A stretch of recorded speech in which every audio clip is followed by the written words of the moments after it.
দেশের মানুষ বুঝে এমপি, ধানের শীষ, নাঙ্গল এবং দাঁড়িপাল্লা। তারা তাদের মন মতো ভোট দেন মার্কা এবং প্রার্থীর পক্ষে। সে কারণে এখন আপনারা নেতা যারা দয়া করে সমষ্টি বাজারে বয়া ফারুক সাহেব ফটো উঠে ফেসবুকে ছেড়ে দিলে ভোট হবে না। ভোট চাইতে হবে ওয়ার্ডে ওয়ার্ডে, কান্দে কান্দে আশেপাশে যা মানুষকে বোঝাতে হবে তারেক রহমানকে রক্ষা করেছে আল্লাহ, খালেদা জিয়াকে রক্ষা করেছে আল্লাহ। এই শেখ হাসিনা এখন মোদির কাছে যায় বসে আছে। তার অত্যাচারে অবিচারে মানুষ যখন অতিষ্ঠ তখন হিন্দুস্তান তাকে আশ্রয় দিয়েছে। 100 বছর ক্ষমতায় দিত না, চিন্তা করি। ওনার বিচার হবে, যারা এখন কাতারে পড়াছেন তাদের বিচার হবে। 7 নম্বরের চেয়ারম্যানের বিচার হবে, 3 নম্বরের চেয়ারম্যানের বিচার হবে। কিন্তু মধ্যে কিছু লোক মধ্যে থাকি নেতা হইয়া এখন বড় বড় কথা বলার চেষ্টা করব। তার উদ্দেশ্যে একটি কথা বলবো, এখনো সময় আছে। দলের জন্য দল করেন, আমার সমালোচনা করেন, কিচ্ছু আসে যায় না। কিন্তু যদি ধানের শীষ তারেক রহমানের বিরুদ্ধে কোন রকম কথা বলেন, জনগণ আপনাদেরকে প্রতিরোধ করবে। নির্বাচনকে ব্যাহত করার জন্য অনেকে মাঠে নেমেছেন, অনেকে ঘরে ঘরে গিয়ে মানুষকে বেহেশতে নেবার চিন্তা ভাবনা দিচ্ছেন। এটা সঠিক নয়। কারো সার্টিফিকেটে বেশ যাওয়া যাবে না, বেহেশতে যাওয়া যাবে। আল্লাহর অবধারিত নিয়মগুলো পালন করে চললেই আপনাকে আল্লাহ পাক বেহেশতে নিয়ে যাবে।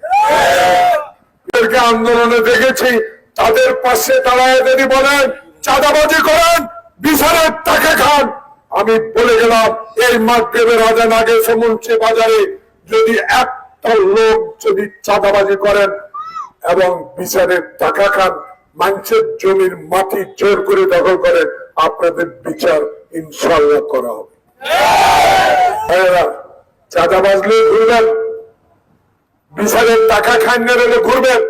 কদিন পর আজিজপুর সেন্টারের জন্য ভোট করতে যাবেন, তারেক রহমানের ধানের শীষের পক্ষে যখন ভোট করতে যাবেন, জিজ্ঞাসা করবে আমি যে চাঁদাবাজের বিরুদ্ধে আপনার কাছে নালিশ করছিলাম, আপনি বিচার করছেন?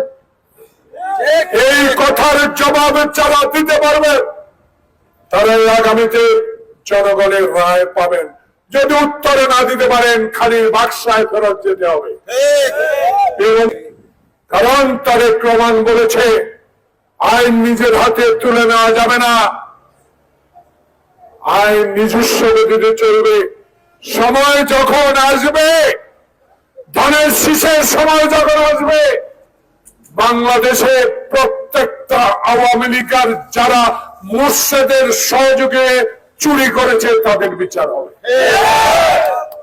এখন কাতার যান আর দুবাই যান আর আমেরিকায় পালান, একদিন বাংলাদেশে আসতেই হবে। যারা অত্যাচার করেছেন, যারা অত্যাচারিত তাদেরকে ঘৃণা করেন, যারা নিরীহ আওয়ামী লীগ তাদেরকে ঘৃণা করার প্রয়োজন নাই। কিন্তু আপনাদের অনুশোচনা করতে হবে। আপনাদের নেত্রী চোর, আপনাদের নেত্রী ডাকাত, নেত্রী গণতন্ত্র হত্যাকারী। এই অনুশোচনা যদি থাকে, জনগণের কাছে ক্ষমা চান। এই অনুমতি যদি থাকে, মসজিদে ঢুকে আল্লাহর কাছে ক্ষমা চান। টিয়ার চুরি যারা করেছেন, মসজিদের টিয়ারে যারা চুরি করেছেন, সোনারের নামে ওই মুর্শিদের টাকা যারা খেয়েছেন, আমি সবার নাম জানি।